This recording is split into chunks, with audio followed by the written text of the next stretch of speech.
श्रियकान्ताय कल्याणनिधये निधयेतिनाम् श्रीवेङ्कटनिवासाय श्रीनिवासाय मङ्गलम्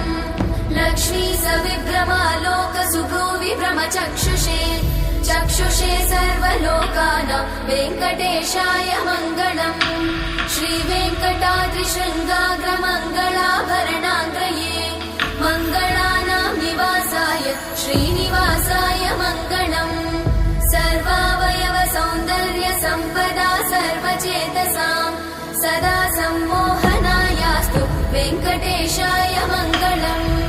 नित्याय निरवध्याय सत्यानन्दचिदात्मने सर्वान्तरात्मने श्रीमद् वेङ्कटेशाय मङ्गलम् स्वतः सर्वविदे सर्वशक्तये सर्वशेषिने